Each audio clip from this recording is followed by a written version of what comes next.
30대 여자는 남자와 같은 선상에 놓인다는 것이다.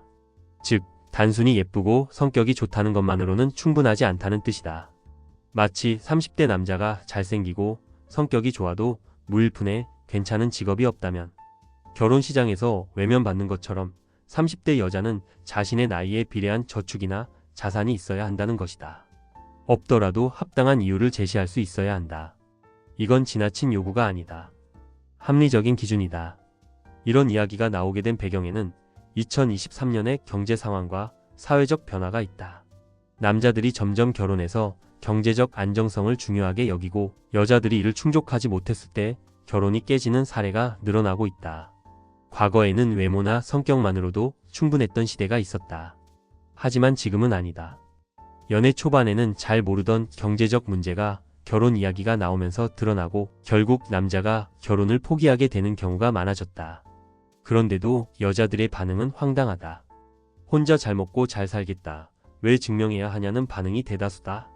남자들에게는 아파트 자가나 전세를 요구하면서 정작 자기 자신은 기본적인 저축조차 하지 않았다는 것을 인정하지 않으려 한다. 더 큰 문제는 이 기준조차 발작을 일으키게 한다는 점이다. 글쓴이가 말한 기준은 엄청난 요구가 아니다. 단지 사회생활을 하면서 연차에 비례한 적당한 저축을 하라는 것이다. 그럼에도 불구하고 여전히 반발하는 모습은 현재 여성들이 결혼 시장에서 점점 외면받는 이유를 잘 보여준다. 예를 들어 1년에 1,000만 원씩 저축한다는 기준을 생각해보자. 25세에 취업한 여자가 10년 동안 1,000만 원씩 모았다면 1억 정도의 자산을 보유하게 된다. 하지만 이런 기준을 충족하는 여성은 극히 드물다.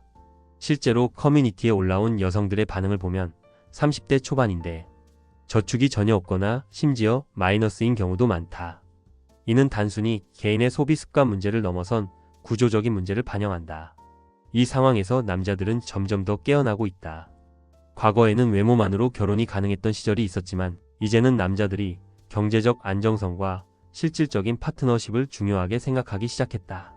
이런 변화는 여성들에게도 영향을 미치고 있다. 이제는 단순히 예쁘기만 해서는 안 된다. 자신의 가치를 증명하지 못하면 결혼 시장에서 밀려날 수밖에 없다.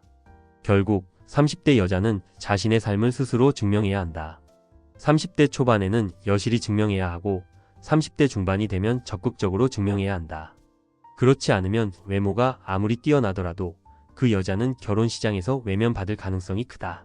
나이가 들수록 자신을 증명하지 못하면 결국 결혼하지 못하게 되는 것이다. 이는 단순히 외모의 문제가 아니라 남자들이 선택하고 싶지 않은 여자가 되었다는 것을 의미한다. 여자의 시간만 중요한 게 아니다. 남자의 시간도 중요하다. 연애 초기부터 자신의 상황을 솔직하게 공유하고 현실적인 기대치를 맞추는 것이 중요하다.